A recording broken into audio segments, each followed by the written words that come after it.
Friends welcome to my channel আমার চ্যানেলের আরেকটা ব্লগে তোমাদেরকে অনেক অনেক স্বাগত। আশা করি তোমরা সকলে ভালো আছো, আমিও বেশ ভালো আছি।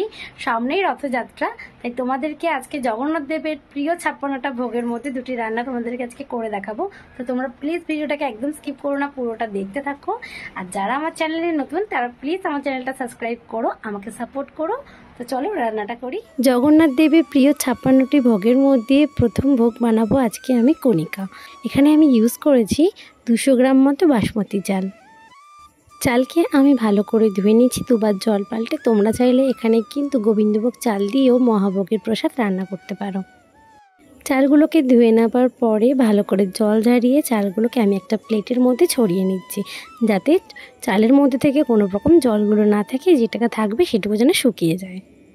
এবার নেক্সট স্টেপ, আমি বসিয়েছি কড়াই গরম হতে। এবার এর মধ্যে দিয়ে দিচ্ছি ঘি। তোমরা তোমাদের চালের পরিমাণ মতো ঘিয়ের মাপটা নিয়ে নেবে। আমি আগের থেকে কাজু আর কিশমিশ ধুয়ে রেখেছিলাম। ঘি গরম হয়ে আসলে ওর মধ্যে আমি দিয়ে দেবো তেজপাতা, গোটা গরম মশলা যেমন দারচিনি, লবঙ্গ, এলাচ। ফোড়নটা ভালো করে পুড়ে আসলে আমি দিয়ে দিচ্ছি ভেজানো কাজু কিশমিশটা আর একটুখানি নুন দিয়ে ভালো করে ভেজে একটা পাত্রে তুলে রাখবো। তারপরে ওই ঘিয়ের মধ্যে দিয়ে দেবো আমি আদা গ্রেট করে।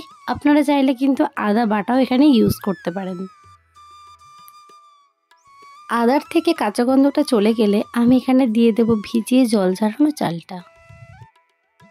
চালের সাথে ঘিকে ভালো করে আমি মিশিয়ে নেব। 3 মিনিটের মতো চালটাকে ভালো করে আমি কষিয়ে নিয়ে রান্না করে নেব। চালটা মোটামুটি রান্না হয়ে গেছে। এবার আমি এর মধ্যে অ্যাড করব জল। সঠিকভাবে কণিকা ভোগ রন্ধন করার জন্য তোমাদেরকে কিন্তু জলের ব্যালেন্সটা একদম ঠিক মতো দিতে হবে। যদি 1 বাটি পরিমাণে চাল দিয়ে থাকো তাহলে তো ডবল মানে 2 বাটি পরিমাণে তোমাকে কিন্তু দিতে হবে জল। জলের পরিমাণটা সঠিকভাবে না হলে রন্ধনটা কিন্তু পরিপূর্ণভাবে হবে না। হয়তো চালটা গলে যেতে পারে অথবা চালটা কিন্তু আধসেদ্ধ থাকতে পারে। ওয়েট করেছিলাম বলক আসা অবধি। যেই বলক এসে গেছিলো আমি চাপা দিয়ে রেখে দিয়েছিলাম ভাতটা। 5 মিনিট মতো চাপা দেওয়ার পরে ভাতটাকে ভালো করে নেড়ে চেড়ে এর মধ্যে আমি দিয়ে দিচ্ছি স্বাদ মতো চিনি। তারপর ওর মধ্যে দিয়ে দিচ্ছি একদম অল্প হলুদের গুঁড়ো। আপনারা চাইলে কিন্তু হলুদ গুঁড়োটাকে স্কিপ করতে পারেন। 1/2 চামচের মতো আমি এখানে দিয়ে দিচ্ছি এলাইচি পাউডার আর 1/2 চামচের মতো দিয়ে দিয়েছি আমি দারচিনি গুঁড়ো। তারপরে দিয়ে দিলাম স্বাদ মতো নুন। দিয়ে ভালো করে আমি চালের সঙ্গে সব মশলাগুলোকে মাখিয়ে দেবো। একটু হালকা হাতে নাড়াচাড়া করতে হবে যাতে ভাতগুলো কোনোভাবেই কিন্তু ভেঙে না যায়। এবার আমি ওই ভাতের মধ্যে দিয়ে দিচ্ছি আগের থেকে ভেজে রাখা কাজু কিশমিশগুলোকে। একটু নেড়ে চেড়ে নেব। গ্যাসের আঁচটাকে একদম কমিয়ে এবার মিনিট 10-এর জন্য চাপা দিয়ে দেবো। তারপরে আমার কিন্তু একদম সম্পূর্ণ ঝরঝরে কণিকা ভোগ রন্ধন হয়ে যাবে। সম্পূর্ণভাবে আমার তৈরি প্রভু জগন্নাথ দেবের প্রিয় ভোগ কণিকা। ভোগ বানাতে কী কী উপকরণ লেগেছে সেগুলো আমি ডেসক্রিপশন বক্সে কিন্তু লিখে দিয়েছি, তোমরা একটু চেক করে নিও।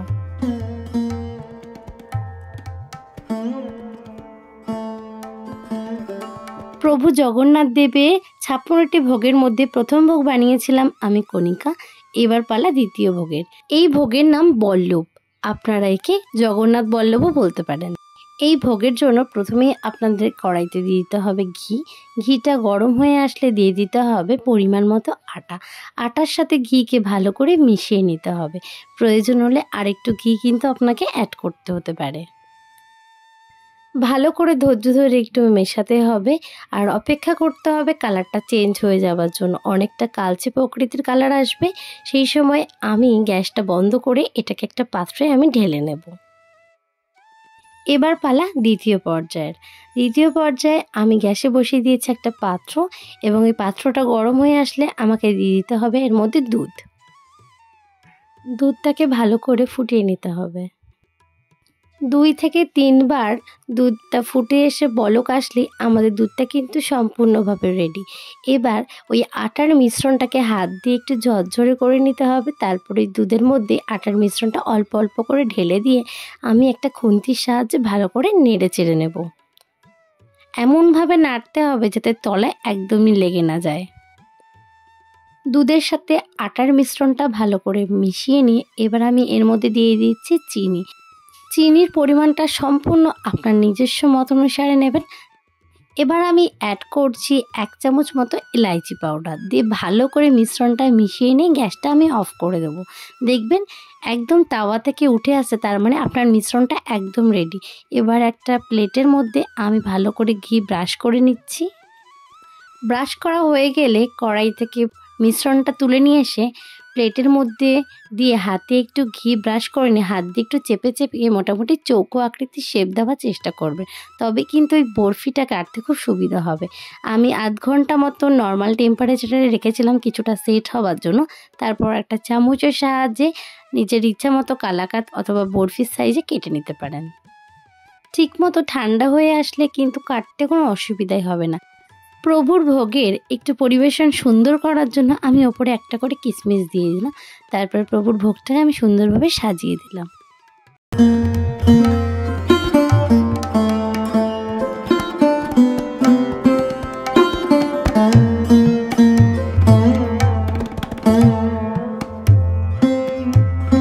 জয় জগন্নাথ বন্ধুরা, ভিডিওটা কেমন লাগলো অবশ্যই লাইক কমেন্ট করবে, শেয়ার করবে।